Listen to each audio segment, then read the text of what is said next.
Hello everyone, welcome to my YouTube channel education Rath. तो दोस्तों, आज की जो क्लास होने वाली है वो टेट सीटेट के लिए मोस्ट इम्पॉर्टेंट क्वेश्चन इस क्लास में मिलने वाले हैं।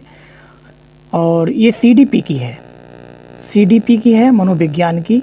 ठीक है, जो भाई बहन देख रहे हैं इस क्लास को वो प्लीज़ फुल वॉच करिएगा। 30 क्वेश्चन इसमें आपको मिलने वाले हैं। 30 में कितना आप अटैम्प्ट कर लेते हैं, कितना आपका सही रेशियो जाता है, वो आप कमेंट बॉक्स में बताइएगा। ठीक है, वो अगर हमारे चैनल पर नए तो प्लीज़ सब्सक्राइब कर लीजिएगा और लाइक भी कर लीजिएगा और शेयर भी कर दीजिएगा। ठीक है, तो बने रहिएगा हमारे साथ। सीधा चलते हैं क्वेश्चन पे। और ये सेट नंबर जो होगा, प्रैक्टिस सेट नंबर होगा, वो 26 होगा। ठीक है, याद रखना, इससे पहले मैं पढ़ा चुका हूँ, आप जा कर के प्लेलिस्ट में देख लीजिएगा। तो फर्स्ट क्वेश्चन ये रहा स्टार्ट आपका 182 से। ठीक है, अनुकरण दूसरे व्यक्ति की बाह्य व्यवहार की नकल है, कथन किसका है? ए रेवरन, बी डम्बलिन, और सी रॉस, और डी मैकडूगल। तो ये जो कथन है वो रेवरन का है। ठीक है, तो A is the right answer. Next question पे चलते हैं। आप अपनी कक्षा के बच्चों के बौद्धिक विकास में परिपक्वता लाना चाहते हैं, इसके लिए आप निम्न में से किसका चुनाव करेंगे? ए बच्चे के समक्ष आने वाली समस्याओं को सुलझाने में उनकी मदद करेंगे, बी बच्चों को खूब गृह कार्य देंगे, और सी बच्चों को कक्षा कक्ष में चुप बैठने को कहेंगे। तो इसका जो आंसर बनेगा वो ए के साथ चला जाएगा। ठीक है, नेक्स्ट क्वेश्चन पे चलते हैं। Question number 184। आपकी कक्षा का एक छात्र कक्षा में काफ़ी बात करता है, आपके विषय में पता करते तथा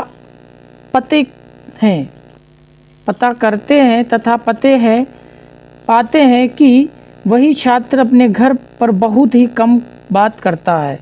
तो आप उस छात्र के विषय पर निम्न में से क्या विचार करेंगे?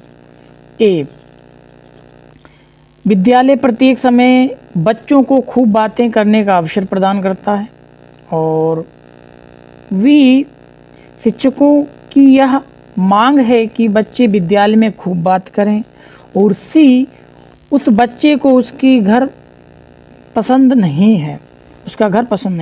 डी उस बच्चे के विचारों को विद्यालय में मान्यता मिलती है। तो इसका जो आंसर बनेगा 184 का, तो वो डी के साथ चला जाएगा। ठीक है, नेक्स्ट क्वेश्चन पे चलते हैं। Question number 185। प्राकृतिक पर्यावरण का प्रभाव अधिगम की दशा को प्रत्यक्ष रूप से प्रभावित करता है, से तात्पर्य है? ए जलवायु तथा वायुमंडलीय दशाओं का योग बालक की बौद्धिक निष्पाति तथा सृजनशीलता पर गहरा प्रभाव डालते हैं, बी अधिक ताप तथा आर्द्रता बालकों को मानसिक क्षमता के विकास का घोतक है। और तो बस इतने में बताइए, तो इसका जो फर्स्ट आंसर हो जाएगा। ठीक है, नेक्स्ट क्वेश्चन पे चलते हैं। देखिए दोस्तों, ये जो क्लास है ना, हम लोग बहुत बढ़िया 30 क्वेश्चन पुटअप करते हैं। ठीक है, और आपको कम समय में मिलते हैं। अगर आप कोई अभी वीडियो देखोगे जाकर के 55 मिनट या फिर 60 मिनट आपको देखना पड़ेगी। कितने क्वेश्चन? सिर्फ 30 क्वेश्चन देखने के लिए। ठीक है, और हम जो हैं पढ़ाते हैं वो 30 क्वेश्चन सिर्फ 15 से 20 मिनट में ही पढ़ा देते हैं, याद रखना।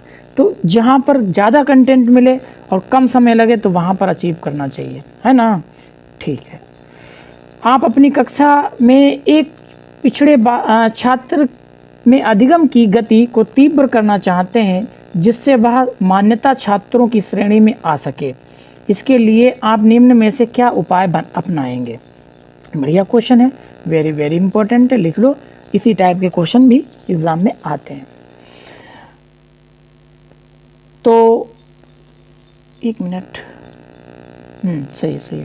तो इसके ऑप्शन देखते हैं। ऑप्शन ए उत्तम शिक्षण विधियों का प्रयोग करते हुए उसे सही दिशा में प्रेरित करेंगे, बी उसके माता पिता से उसकी शिकायत करेंगे, और सी उसको पूरी कक्षा में समक्ष दंडित करेंगे, और डी उपरोक्त सभी। तो इसका जो आंसर बनेगा 186 का जो आंसर जाएगा वो ए के साथ चला जाएगा। ठीक है, नेक्स्ट क्वेश्चन पे चलते हैं।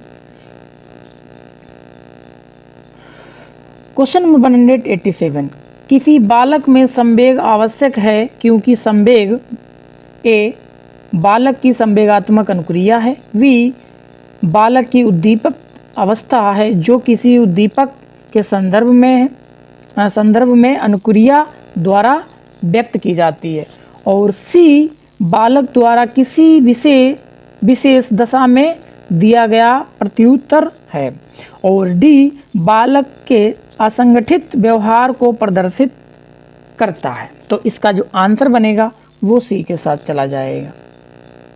ठीक है, C is the right answer. Next question पे चलते हैं।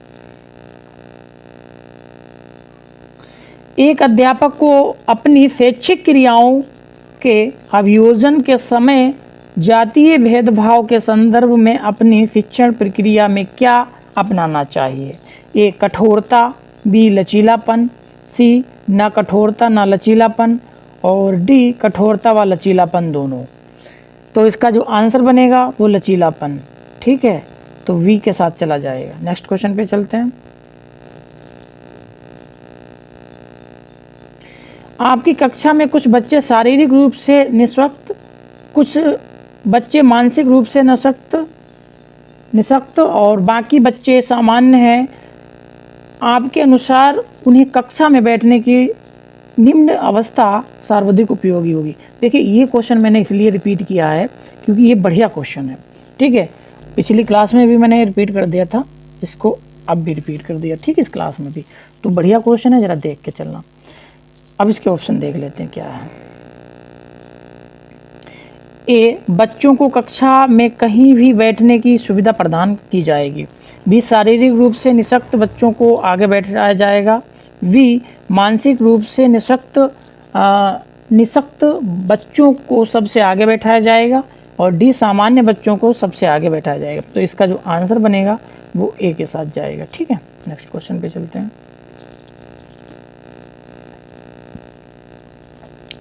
बुद्धि के प्रतिदर्श सिद्धांत के प्रतिपादक निम्न में से किसने किया था?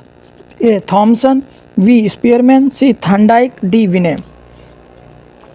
तो ये थॉमसन हो जाएगा। ठीक है, तो A is the right answer.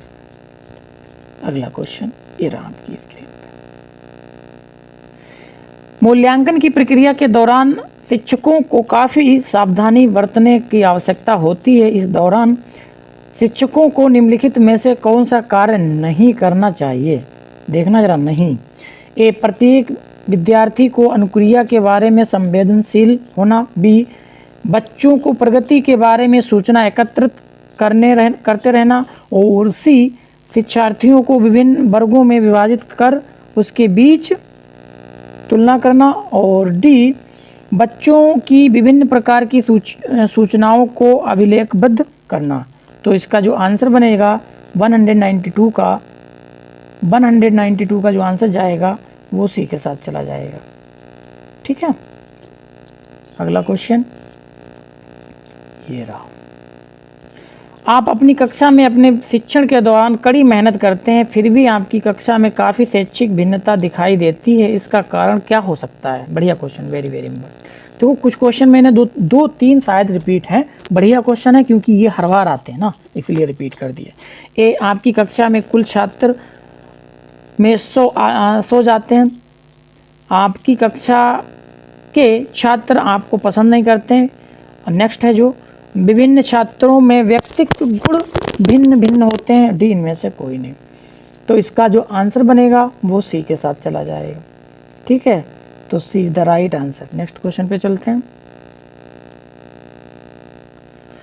आपकी कक्षा एक छात्र मोहन बोलते समय हकलाता है, आप उसकी शिक्षा को प्रबंधन हेतु क्या आवश्यक कदम उठाएंगे? तो इसका जो आंसर बन जाएगा वो जो आंसर जाएगा वो ए के ही साथ चला जाएगा। उसे अध्ययन की गलती आदतों पर नियंत्रण करेंगे वो अपने, मतलब कोई भी गलती होती है तो उस पर नियंत्रण कराएंगे। ठीक है, नेक्स्ट क्वेश्चन पे चलते हैं।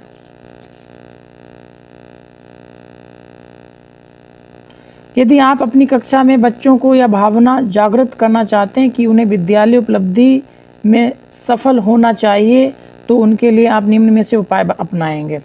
बच्चों की बौद्धिक क्षमता का विकास करेंगे, बच्चों के मार्गदर्शन उचित दिशा में करेंगे, और सी अपने शिक्षण में उचित विधियों का प्रयोग करेंगे, डी ये सभी। तो इसका जो आंसर बन जाएगा ये सभी हो जाएगा।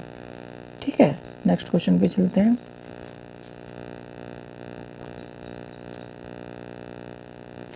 किसी बालक की समस्याओं के विषय में पता लगाने के लिए कम उपयोगी मनोविज्ञान विधि है। ए प्रयोगात्मक विधि, बी निरीक्षण विधि, सी परीक्षण विधि, और डी व्यक्तित्व इतिहास विधि। तो इसका जो आंसर जाएगा वो परीक्षण विधि हो जाएगा।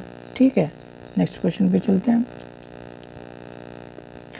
पाठ्यक्रम निर्माण में सर्वाधिक महत्व किसको दिया जाना चाहिए? ए व्यक्तित्व भिन्नता, बी शिक्षक का कौशल, विद्यालय की व्यवस्था, और डी बालक की आर्थिक स्थिति। तो इसका जो आंसर बन जाएगा वो ए के साथ चला जाएगा, व्यक्तित्व भिन्नता, व्यक्तित्व भिन्नता। ठीक है, नेक्स्ट क्वेश्चन पे चलते हैं। अधिगम के संदर्भ में शिक्षा शास्त्रियों एवं मनोवैज्ञानिक ने विविध प्रकार की परिभाषाएं दी हैं। इन परिभाषाओं के अनुसार अधिगम डॉट चलने की निरंतर प्रक्रिया है। तो ये जीवन पर्यंत, बी किशोरावस्था तक, और सी वृद्धावस्था तक। तो इसका जो आंसर जाएगा वो जीवन पर्यंत हो जाएगा। ठीक है, नेक्स्ट क्वेश्चन पे चलते हैं। बालक अपने विचारों और जिन वस्तुओं और परिस्थितियों को देखकर जो चिंतन करता है वह होता है। ए तार्किक चिंतन, बी प्रत्यात्मक चिंतन, और सी प्रत्याशात्मक चिंतन, डी कल्पनात्मक चिंतन। तो इसका जो आंसर बन जाएगा वो बन जाएगा सी प्रत्याशात्मक चिंतन। ठीक है, नेक्स्ट क्वेश्चन पे चलते हैं। आपकी कक्षा में बच्चों के सामाजिकरण में आपकी भूमिका है। ए बच्चों की बौद्धिक विकास करने में, बी बच्चों को गृह कार्य करने में, सी बच्चों को दंड देने में, और डी इनमें से कोई नहीं। इसका जो आंसर बनेगा वो ए के साथ चला जाएगा। ठीक है, नेक्स्ट क्वेश्चन पे चलते हैं। बालकों में नैतिक विकास को समझने के लिए जीन पियाजे के निम्न में से कौन सी विधि अपनाया? ए साक्षात्कार विधि, बी तार्किक विधि, सी जांच पड़ताल विधि, डी ये सभी। तो इसका जो आंसर बनेगा वो साक्षात्कार यानी ए इज द राइट आंसर। ठीक है, अगला क्वेश्चन ये रहा आपकी स्क्रीन पे। बच्चे की आरंभिक शिक्षा के अंतर्गत उसे सर्वप्रथम किस विषय की शिक्षा प्रदान की जानी चाहिए? ए भाषा, बी विज्ञान, सी गणित, और डी धर्म। तो ये भाषा हो जाएगा। ठीक है, नेक्स्ट क्वेश्चन पे चलते हैं। अच्छे शिक्षक का उद्देश्य निम्नलिखित में से क्या होना चाहिए? ये सृजनात्मक सक्रियता में विश्वास करना, बी अपने जीवन को अधिक सुंदर व सुव्यवस्थित बनाना, और सी जीवन के नए मूल्यों, नए विचारों व परिवर्तनों का स्वागत करना, और डी सभी धर्म व जाति वालों से समानता का व्यवहार करना। तो इसका जो आंसर बन जाएगा वो सी के साथ चला जाएगा। ठीक है, नेक्स्ट क्वेश्चन पे चलते हैं।